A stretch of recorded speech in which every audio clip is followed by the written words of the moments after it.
Boris Potevnik. If you're watching recently, we just introduced the neck corset to cover up the neck fat.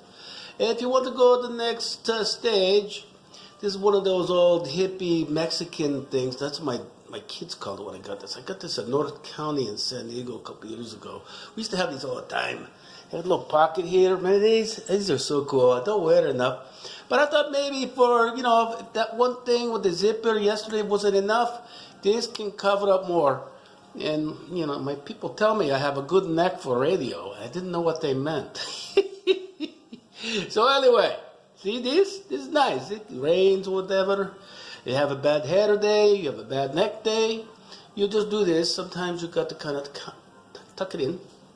So anyway, can you see me? These glasses are so dirty, I can't even believe it. But I don't care. I'm not reading anything. I'm just trying to look like Stevie Wonder or something. So what are we trying to do here today? Maybe tell a couple of jokes. Relax on the neck fat, then we get this. Anyway, so, I have a self-defecating humor. It's different. It's more advanced than self-deprecating humor, where you make fun of yourself and you're humble yourself and look funny. I have self-defecating, where I talk, poop, talk crap. I won't say the S word about myself. Get it? Self-defecating. I just came up with that a little while ago. And I think I'm having what do you call it? A deja frijoli. It's another one of my lines. Deja frijoli, yes. I think I've been here before.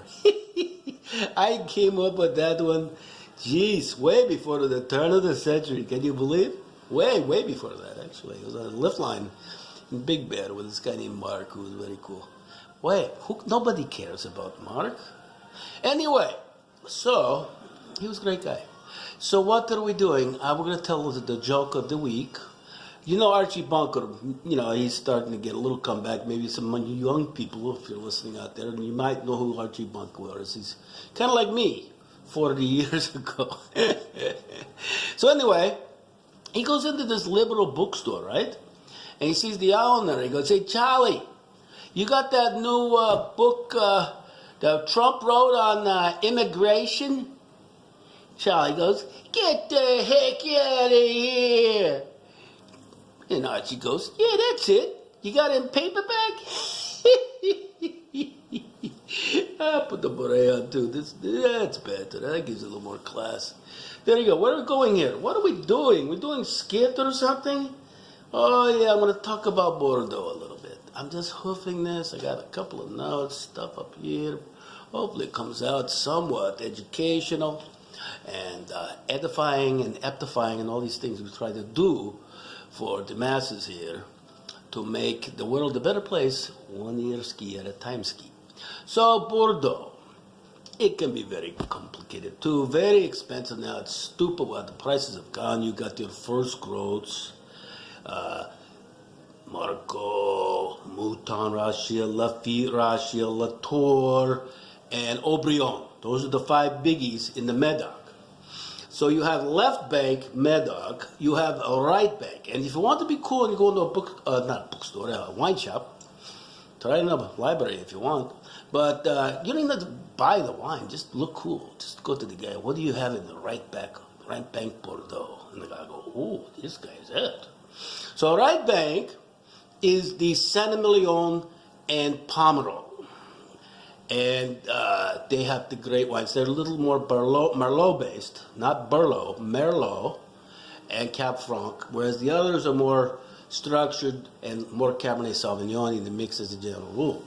And Petrus and Le Pen are the 2 greats, and there's others from Pomerol. They get very expensive too. They're not called first growths, but sometimes more expensive than first growths. And Saint-Emilion, you have L'Angelou, and of course Saône, and Cheval Blanc. Those 2 are the biggies. But there's a lot of other good guys too, and they've gone up in prices crazy. Montbousquet, things like that, you could used to get fairly inexpensive. It's gone crazy. So you want to look, if you're looking for affordable Bordeaux, look for a good vintage. Pardon. Look for like Cru Bourgeois Bordeaux or Lalande de Pomerol, which is a satellite with lesser lesser price wines that in good vintage can make some very nice wines for like $20, maybe $30, what have you. And then there's the white Bordeaux. And the very inexpensive one, sometimes it's called Entre de Mers. It's between two rivers. And that's what that means. It's basically Sauvignon Blanc with Semillon, different blends. They could put Muscadel in there, but who wants to talk about that? It sounds terrible. But it's not. And then you've got stupid white Bordeaux that you don't want to go there unless you're so rich you don't know what to do with your money. That's like Aubryon and even Lynch Bage, Bordeaux, White Blanc, or whatever, So I'm rambling, I'm scrambling. Anything else on my notes I want to talk about? What are we trying to come up with here? I think that's enough. Again, if you have questions, I might have answers. There's always Google. But you can email me at sully62jazz@gmail.com. sully62jazz@gmail.com. I tell you, I listen to this stupid news in the morning and all these stupid local commercials with their little ditties like that. It drives me crazy. It's another one of my pet peeves. I feel a lot better sharing it with you right now. All right, let's...